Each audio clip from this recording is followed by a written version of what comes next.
इमरान रियाज, शहबाज गिल, हैदर मेहदी, आदिल राजा, लगता है वो गायब होकर जहां गए थे। देखिए, इनकी स्टेटमेंट तो बड़ी सख्त है। उन्होंने कहा कि बप्पी साहब ने ये कौन सी बात कर दी है, ये बात क्या की है बप्पी साहब ने।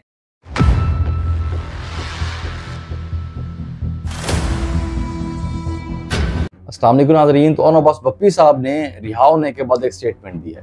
तो उस स्टेटमेंट के ऊपर उनकी अपनी जमात पाकिस्तान तहरीक इंसाफ, वो जी उनको तनकीद का निशाना बना रही है। अब तहरीक इंसाफ की तरफ से, मतलब उनके सपोर्टर्स की तरफ से, वर्कर्स की तरफ से, सोशल मीडिया के लोगों की तरफ से उनके ऊपर काफ़ी तनकीद की जा रही है। तो बप्पी साहब की कौन सी स्टेटमेंट है, आपको इस वीडियो के अंदर बताऊँ। तो आगे बात करेंगे मौलाना फजल रहमान साहब, क्या वो खान साहब से हाथ मिला लेंगे, क्या वो खान साहब से इत्तेहाद करेंगे। उनके हवाले से बड़ी आम खबर सामने आ चुकी है, वो भी इस वीडियो के अंदर बात करेंगे। तो पहले बात करते हैं मरवा साहब की स्टेटमेंट सामने। तो वो कहते हैं इमरान रियाज, शहबाज गिल, हैदर मेहदी, आदिल राजा लोगों को बहकाते हैं, लेकिन खुद ये किसी एक एहतजाज में भी नहीं आए। तो ये मरवा साहब की स्टेटमेंट है। अच्छा, आगे जी कामरान मुर्तज़ा साहब, उनकी स्टेटमेंट सामने आई। वो कहते हैं मौजूदा हालात का बरकरार रहना अली मीन गंडापुर की रोजी रोटी का सवाल है। शायद इन्हें कोई खदशा है या वो किसी एजेंडे पर हैं। लगता है वो गायब होकर जहां गए थे उन्हीं के एजेंडे पर अमल पैरा है।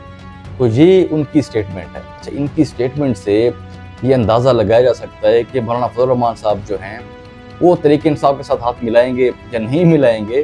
तो देखिए, इनकी स्टेटमेंट तो बड़ी सख्त है, इसमें तो कोई शक नहीं।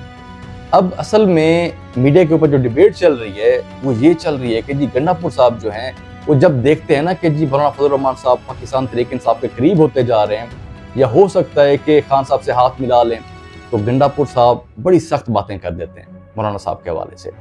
तो उनकी कोशिश होती है कि मौलाना फजल रहमान साहब जो हैं वो तहरीक इंसाफ के करीब ना आए, वो तहरीक इंसाफ के इत्तेहादी ना बने। तो ये मीडिया के ऊपर डिबेट चल रही है। बहुत से तजियाकार जो हैं ये कह रहे हैं कि गंडापुर साहब ये सोच रहे हैं कि अगर मौलाना साहब करीब आ गए पाकिस्तान तहरीक इंसाफ के, अगर इत्तेहादी बन गए, तो कल को आने वाले वक्त में उनकी जो सियासत है, मतलब गंडापुर साहब की सियासत, वो खतरे में पड़ सकती है। उसकी वजह यह है कि गंडापुर साहब और मौलाना फजल रहमान साहब, उनका हल्का एक ही है। तो वैसे कुंडी साहब, उनका हल्का भी एक ही है। तो ये तीनों रहनुमा जो हैं तो ये एक दूसरे के मुखालिफ लड़ते हैं।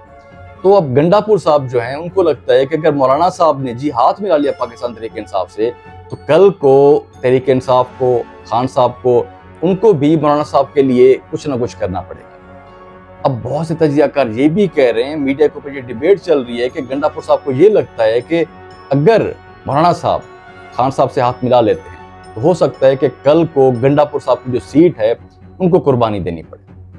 मतलब ये भी एक मीडिया के ऊपर बातें चल रही हैं इसमें। तो गंडापुर साहब के लिए मुश्किलात हैं आने वाले वक्त में। अब ये गंडापुर साहब शायद हो सकता है कि समझते हो। अच्छा, आगे बात करते हैं जी ऑन बस बप्पी साहब, उनकी जो स्टेटमेंट है।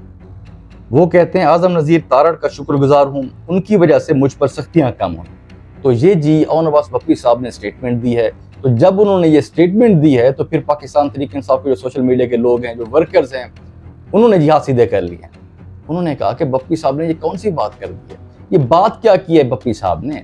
खान साहब जो हैं वो मुश्किलात बर्दाश्त कर रहे हैं, हर किस्म की सख्तियाँ बर्दाश्त कर रहे हैं, कोई रिलीफ नहीं मांगते हुकूमत से। तो बप्पी साहब जो हैं हुकूमत के शुक्रगुजार भी हैं, तारीफ भी कर रहे हैं। तो बप्पी साहब ने ये क्या कर दिया है। अब जी उनके ऊपर काफ़ी तनकीद हो रही है इसमें। देखिए, अब ऑन बस बप्पी साहब जो हैं वो खान साहब के साथी हैं, जमात के साथ हैं अभी तक। तो देखें, वफादार तो हैं उनके, देखिए अभी तक वो जमात के साथ हैं। अब अगर उनके साथ किसी ने अच्छाई की है, अगर उन्होंने तारीफ कर दी है, तो इसमें पता नहीं कौन सा तूफान आ गया है। अब पाकिस्तान तहरीक इंसाफ के जो वर्कर्स हैं, जो सोशल मीडिया के लोग हैं, अब उनका एक ही असूल है कि जी किसी मुखालिफ की आपने तारीफ नहीं करनी। अब बप्पी साहब ने तारीफ तो कर दी है, तो बड़े ही बुरे फंस गए। अब उनके ऊपर बड़ी तनकीद हो रही है इसमें। तो ये कुछ अपडेट्स थी, बाकी जो अपडेट्स होंगे अब शेयर करेंगे।